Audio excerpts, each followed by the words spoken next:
Nous savons tous que l'apôtre Paul a été un grand voyageur devant l'Éternel, ça c'est la formule, mais j'ajoute quand même, avant toute chose, un grand voyageur pour l'Éternel, dont il annonçait inlassablement la bonne nouvelle de sa grâce.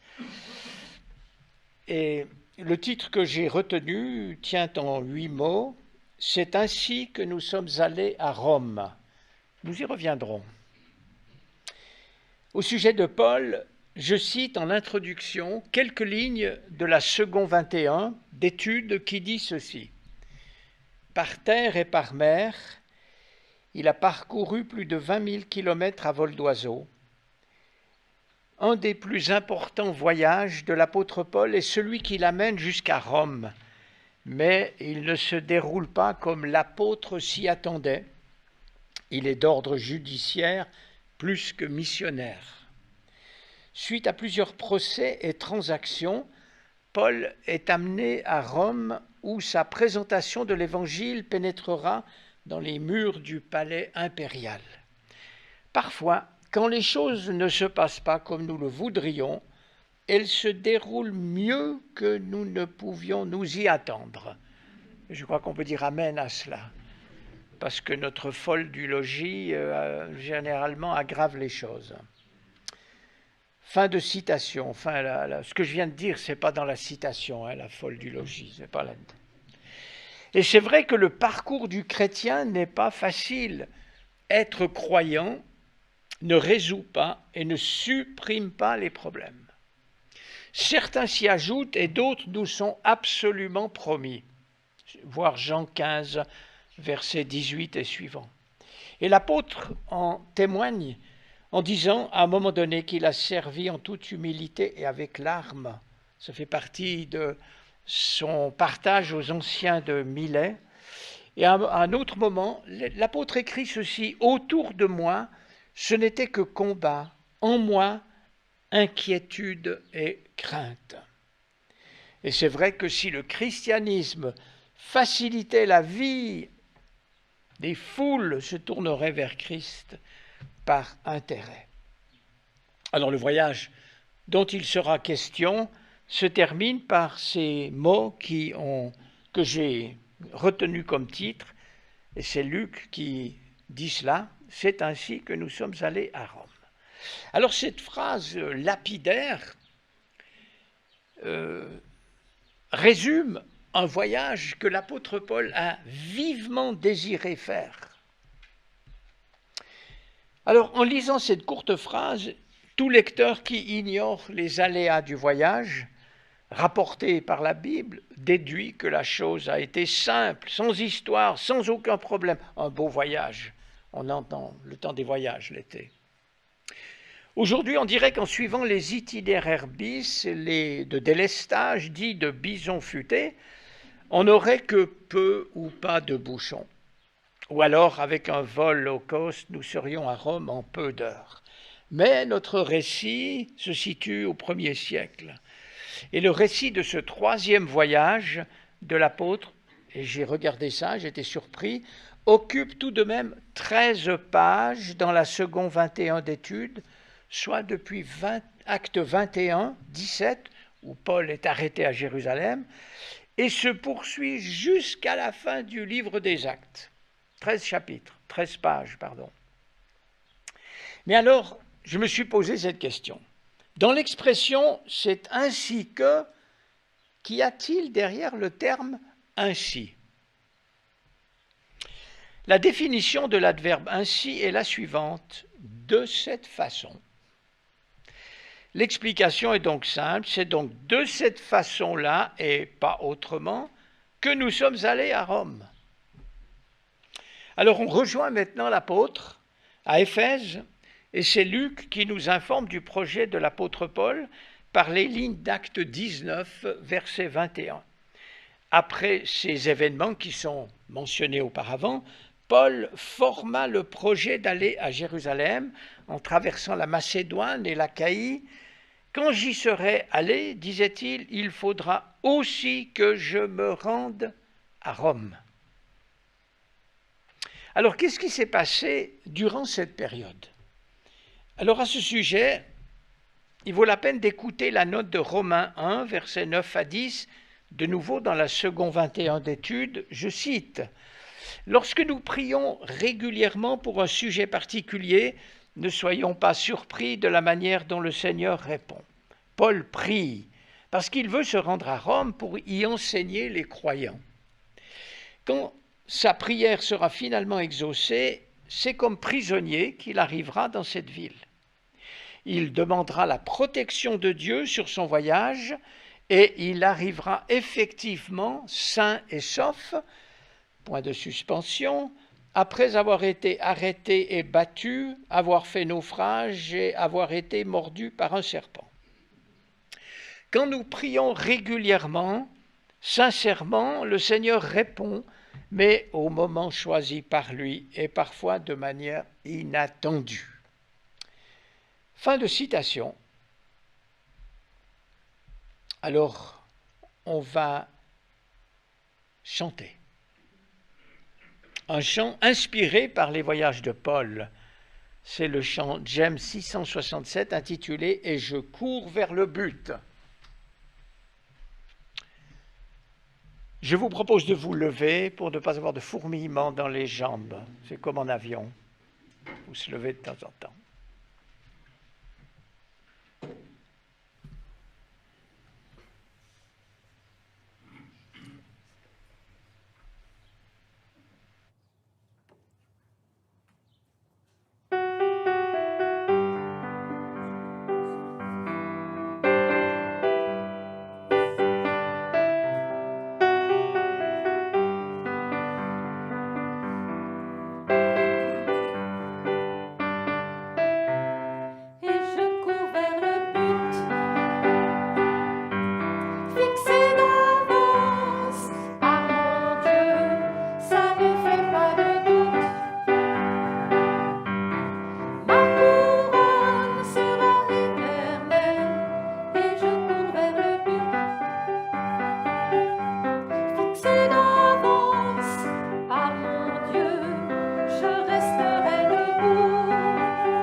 Merci. On continue notre voyage en musique. Selon Acte 20, verset 3, Paul a passé 3 mois à Corinthe et depuis là, il adresse une lettre à l'église qui est à Rome, dont il ne connaît pas les frères et sœurs. Et dans son courrier, l'apôtre précise ses objectifs à ses frères et sœurs. Il leur écrit ce que je cite maintenant, Romains 1, 8 à 15, dans Paroles vivantes. Je vous dirai d'abord que partout où je vais, j'entends parler de votre foi. Combien je remercie Dieu par Jésus-Christ pour le bon témoignage que vous rendez tous. Je prie constamment pour vous tous. Dieu m'en est témoin, lui que je sers de toutes mes forces en proclamant la bonne nouvelle qui concerne son Fils. Je lui demande que, si cela est conforme à sa volonté, il me donne l'occasion de vous rendre visite, car j'ai le vif désir de vous voir et de faire votre connaissance. Je voudrais vous être en bénédiction et vous apporter quelques dons spirituels qui contribuent à votre stabilité dans la foi. Plus encore, nous pourrions mettre en commun nos expériences, nous enrichir et nous encourager ainsi mutuellement par la foi. J'aimerais que vous sachiez, frères et sœurs, que j'ai souligné ce mot, j'ai souvent formé le projet de me rendre auprès de vous, mais jusqu'à présent, j'en ai toujours été empêché. Je souhaite tant voir mûrir et pouvoir récolter quelques fruits parmi vous, comme j'ai eu le privilège de le faire parmi d'autres peuples. Tous les hommes ont droit à mon message. Je me sens en dette envers tous les peuples, civilisés ou ignorants. Voilà pourquoi je désire aussi vous annoncer l'Évangile à vous qui êtes à Rome. Et à la fin de cette même lettre aux Romains, l'apôtre souligne une fois de plus son vœu en écrivant ceci. Dès que j'aurai réglé cette affaire et que je leur ai remis ces dons, c'est-à-dire une collecte, en faveur des chrétiens pauvres à Jérusalem, je partirai pour l'Espagne et je passerai chez vous, chrétiens de Rome. Je sais qu'en venant vous rendre visite, c'est avec une pleine bénédiction de l'Évangile de Christ que je le ferai. Ainsi, je pourrai venir chez vous dans la joie, si c'est la volonté de Dieu, et trouver un peu de repos au milieu de vous. Que le Dieu de la paix soit avec vous. Et j'ai remarqué que c'est à 5 reprises que l'apôtre mentionne son vœu de rendre visite aux frères et sœurs à Rome. Avant de mentionner défis et épreuves que l'apôtre a rencontrés, m'est venu à l'esprit de rappeler une étape à Éphèse que relate Acte 19, avant qu'il soit arrêté un peu plus tard à Jérusalem. Et je lis les versets 8 à 10 d'Acte 19. Ensuite, Paul entra dans la synagogue à Éphèse, où il parla avec assurance. Pendant 3 mois, il discuta de ce qui concerne le royaume de Dieu, et il s'efforça de persuader ceux qui l'écoutaient. Cependant, quelques-uns restaient endurcis et incrédules et disaient du mal de l'apôtre et de la voix du Seigneur devant la foule. Alors il les quitta, prit les disciples à part et enseigna chaque jour dans l'école d'un nommé Tyrannus. Cela dura 2 ans, si bien que tous les habitants de l'Asie, juifs et non-juifs, entendirent la parole du Seigneur. Et j'ai remarqué une note dans Paroles vivantes qui dit ceci: certains manuscrits ajoutent de la 5e à la 10e heure, c'est-à-dire de 11h à 16h. Fin de la note. Alors de 11h à 16h signifie pendant les heures les plus chaudes. Nous sommes à Éphèse. L'enseignement de l'apôtre devait être plus que passionnant, clair, vigoureux, stimulant pour maintenir en éveil son public à l'heure du repas puis de la sieste. On n'y pense pas. Et cela a duré 2 ans, de telle sorte que Paul a enseigné durant environ 3650 heures, écrit Alfred Kuhn dans sa note. Ça passerait inaperçu, mais j'ai trouvé que ça valait la peine de le relever. Alors on rejoint Paul en route vers Jérusalem au cœur de bien des péripéties. Il passe à Troas et là il s'embarque jusqu'à Milet où il a demandé aux anciens de l'église d'Éphèse de le rejoindre et avec lesquels il va s'entretenir pour les instruire, les avertir, les encourager, les confier au Seigneur Dieu et à la parole de sa grâce. Et j'ai été arrêté par le récit de leur séparation entre Paul et les anciens. J'apprécie ces paroles pleines d'humanité, d'émotion, de profondeur spirituelle et fraternelle. Je cite les versets 36 à 38 d'Acte 20. Après avoir ainsi parlé, Paul tomba à genoux et se mit à prier avec eux.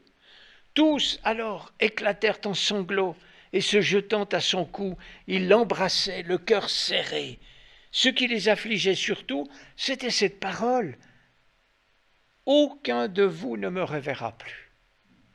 L'apôtre.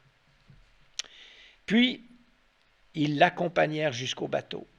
Après nous être arrachés à leurs bras, nous avons pris la mer. C'est une belle scène, tellement humaine, fraternelle et spirituelle. Alors, le bateau a pris le large et Acte 21 nous relate différentes étapes depuis l'île de Kos, puis Rhodes et Patara. Et là, c'est un autre bateau qui embarque Paul jusqu'à Tyr, où se trouvaient des disciples qu'il a fallu chercher, qu'ils ont trouvés et avec lesquels ils ont passé 7 jours. Et là, sous l'inspiration de l'Esprit, ses disciples déconseillaient Paul de se rendre à Jérusalem. Et Paul pouvait se demander si son voyage était bien dans le plan divin. Néanmoins, ils poursuivent leur navigation jusqu'à Ptolémaïs, qui est Saint-Jean d'Acre aujourd'hui, et ils sont restés un jour, le temps de saluer les frères et sœurs. Puis ils poursuivent à pied jusqu'à Césarée, chez Philippe, l'évangéliste, qui était l'un des 7 d'Acte 6 et qui avait 4 filles qui prophétisaient. Un certain jour, c'est un supplément, arrive un prophète de Judée nommé Agabus, qui prend la ceinture de Paul et s'en sert pour s'attacher les pieds et les mains en disant « Voici ce que déclare l'Esprit Saint. L'homme à qui appartient cette ceinture sera ligoté ainsi par les Juifs à Jérusalem, puis ils le livreront entre les mains des étrangers. » En entendant cela, toute cette équipe de frères et sœurs supplie Paul de ne pas monter à Jérusalem. Que leur dit-il? Pourquoi ces larmes? Vous me fendez le cœur. Vous voulez me décourager. Vous savez bien que je suis prêt non seulement à être emprisonné, mais encore à mourir à Jérusalem pour le nom du Seigneur Jésus. Alors au fil des péripéties, on constate que Paul est ce témoin fidèle, persévérant, endurant, déterminé à suivre Jésus-Christ à tout prix.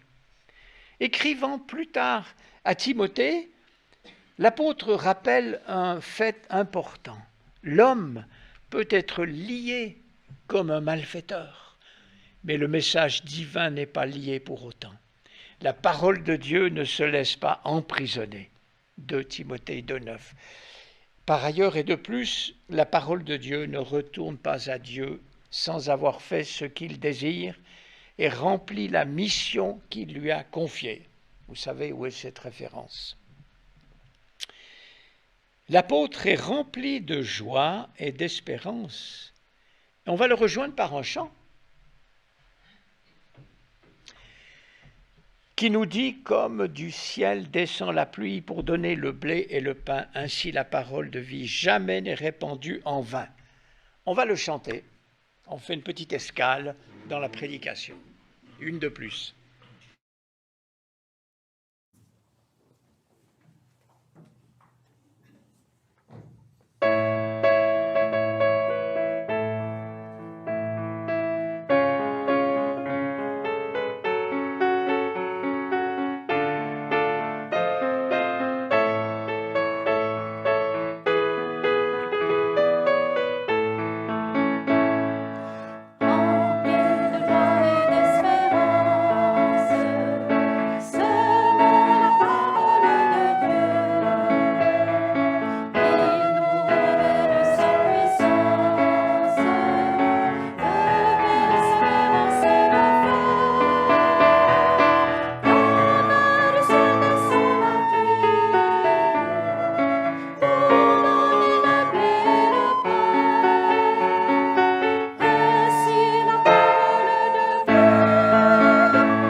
revient brièvement à Césarée et les frères et sœurs constatent qu'il n'y a pas moyen de faire changer d'avis l'apôtre Paul.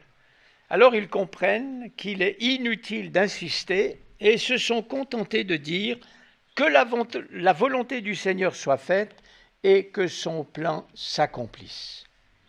On continue les chapitres 21-23 des Actes qui relèvent l'arrivée à Jérusalem, qui n'est pas le terminus de son voyage puisqu'il a parlé de Rome et même de l'Espagne. Paul s'entretient avec Jacques et les anciens. Et puis, avec d'autres disciples, il présente une offrande dans le temple. Et suite à une mauvaise information, une mauvaise compréhension, cela amène un gros tumulte dans la ville et la tentative de tuer Paul. Sauvetage in extremis par les soldats romains qui le mettent à l'abri dans la forteresse. Puis ensuite, il doit comparaître devant le grand conseil. Séance très agitée, tumultueuse et une fois de plus, sa vie est mise en péril. C'est le commandant de la forteresse qui craint que Paul ne soit mis en pièces, ce qui démontre l'aveuglement, le fanatisme et la folie meurtrière des membres du Sanhédrin. Et à nouveau, sauvetage par les soldats de la forteresse. On voit que Dieu utilise qui il veut pour garder les siens. Et alors là, divine sollicitude, tendre compassion, au cœur de la nuit, le Seigneur apparaît à Paul. Que lui dit-il ? Courage, prends courage, Paul. Tu as été mon témoin à Jérusalem, il faut que tu le sois aussi à Rome. Au cœur même de la forteresse romaine, Paul reçoit la confirmation que son projet d'aller à Rome n'était pas un coup de tête ni une rêverie émotionnelle, mais un projet dans le droit fil du plan de Dieu.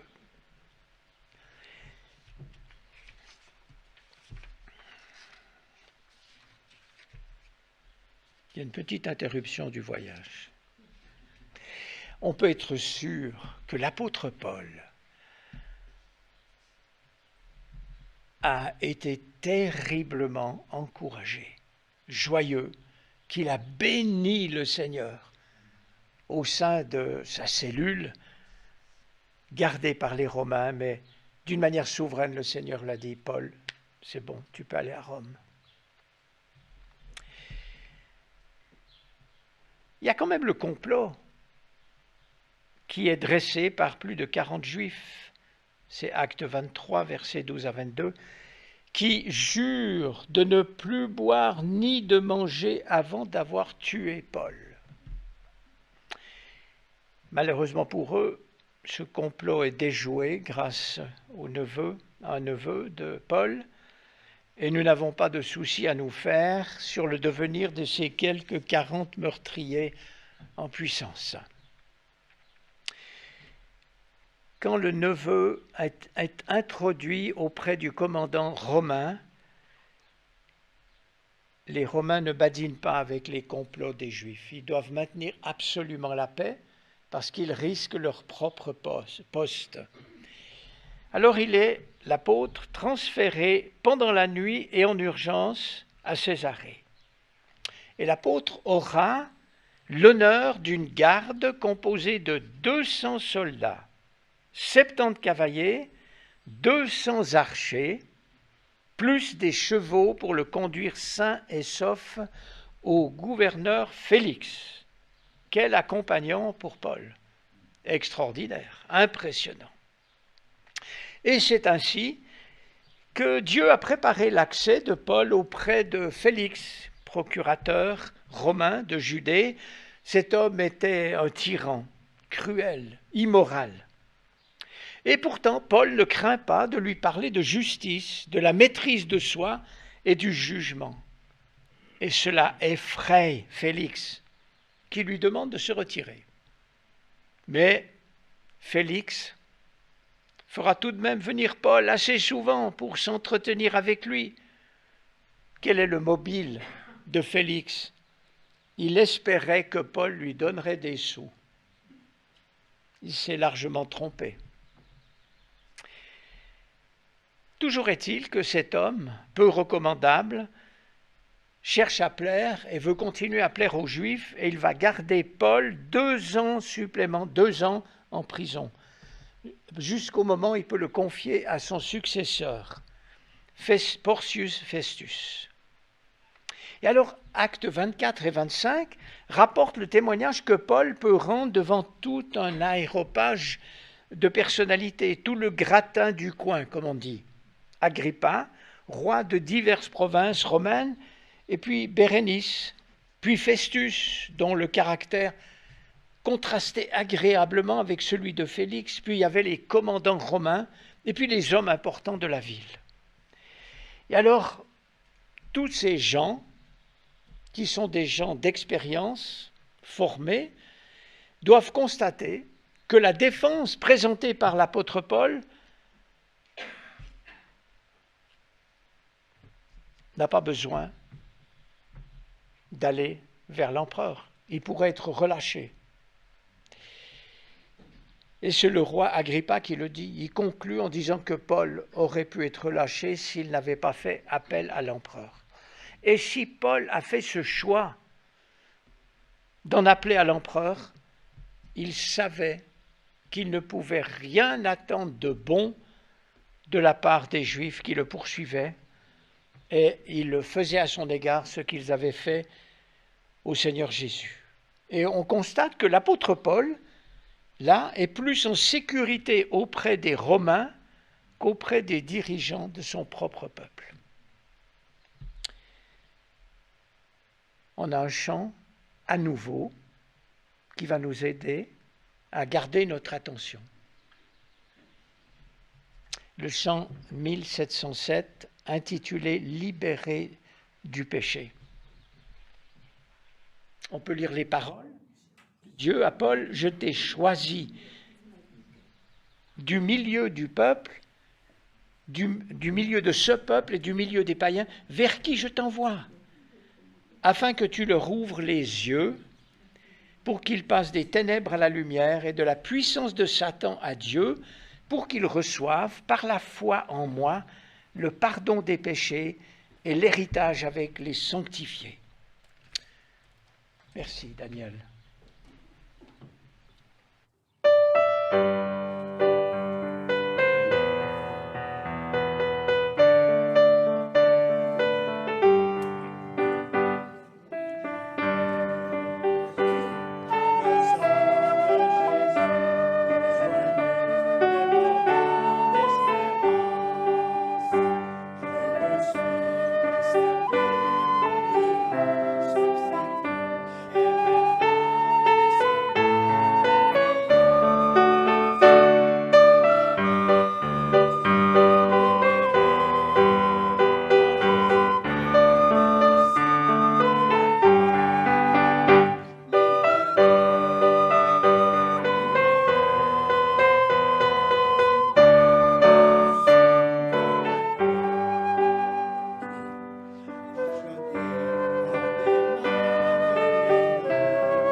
à bord du navire avec 276 personnes en tout. Tempête durant 14 jours, panique à bord, le témoignage de l'apôtre, le pain rompu, ils vont manger toute cette équipe, et puis le bateau va échouer. Et ils font un débarquement de fortune sur l'île de Malte, les uns à la nage, les autres agrippés à des débris de navires. L'apôtre a-t-il atteint le rivage à la nage ou accroché à une planche? Nous n'avons pas besoin de le savoir. Publius, personnage principal de l'île, accueille pendant 3 mois tous les naufragés. Grosse équipe, hein? Plein d'humanité. Paul prie et impose les mains à son père, atteint de fièvre et de dysenterie. Dieu accorde la guérison, et d'autres malades de l'île viennent et bénéficient de son don de guérison. Alléluia! Et puis, acte 28 raconte le réembarquement sur un bateau d'Alexandrie. Et ce navire avait pour enseigne les Dioscures, c'est-à-dire Castor et Pollux, qui sont des dieux jumeaux de la mythologie grecque. Paul ne dit pas que la consécration de ce navire à des dieux païens censés protéger les matelots ne lui convient pas. Ça ne correspond pas à sa théologie. Paul n'est pas superstitieux pour un sou, ni même pour un centime. Il y va. Il débarque à Pouzol et les croyants invitent l'équipe apostolique pour une semaine de partage et de communion fraternelle. Et c'est là, à ce moment-là, dans le texte, qu'on lit Luc, et c'est ainsi que nous sommes arrivés à Rome.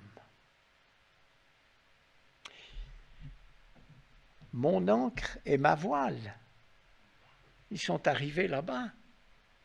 Donc on chante encore, vous pouvez rester assis parce que je ne voudrais pas vous voir défaillir. Et moi, je ne voudrais pas non plus défaillir.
à Rome des frères et sœurs, comme vous et moi, informés par la technique d'alors, portable et WhatsApp, font des dizaines et des dizaines de kilomètres pour venir à la rencontre de l'apôtre.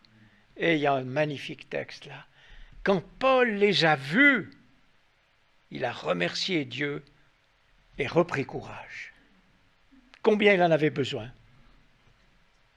Il y a plus d'une reprise, Paul a eu besoin de reprendre courage. Et je redis ce texte, c'est donc ainsi et pas autrement que le but final est atteint. Alors, entre le moment où l'apôtre partage son projet d'aller jusqu'à Rome, et puis le moment où il est arrivé, ce sont à peu près 4 années qui se sont écoulées. On n'y pense pas quand on lit le texte, mais c'est impressionnant. Alors notre situation est autre que celle de ce grand apôtre, mais l'opposition, les pièges de la facilité, du confort, de la routine, diverses autres formes de persécution et les multiples tentations sont notre lot. Nous ne sommes pas seuls dans nos combats, ainsi que l'a écrit Jacques Blandenier.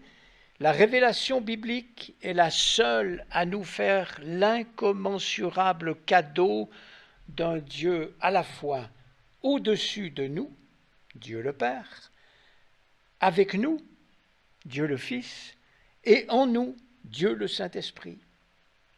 Fin de citation.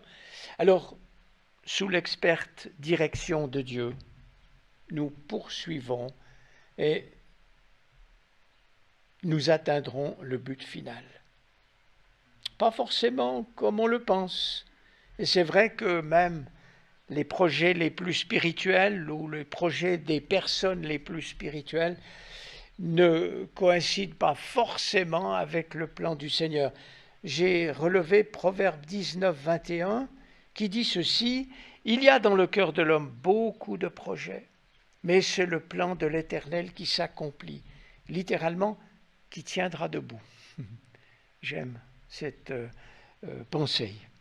Alors nous restons convaincus que les temps et les saisons sont dans sa main. Il connaît, notre Dieu, les meilleurs itinéraires. Son GPS est constamment mis à jour. Notre Père céleste maîtrise tous les chemins de traverse et les détours qui vont contribuer à nous perfectionner, nous affiner, nous rendre patients, souples, persévérants et de plus en plus dépendants et ressemblants au Seigneur Jésus-Christ. Alors je conclus, il est vrai qu'à l'écoute de l'apôtre Paul, nous sommes stimulés par une quadruple fidélité. Fidélité à sa vocation, à sa mission. Fidélité et amour pour le Seigneur. Fidélité et amour pour les disciples. Fidélité et amour pour l'Église de Jésus-Christ. Alors que le Seigneur continue nous soutenir, de nous inspirer, d'inspirer nos pensées, nos projets, et qu'il le fasse par la puissance du Saint-Esprit en chacun de nous.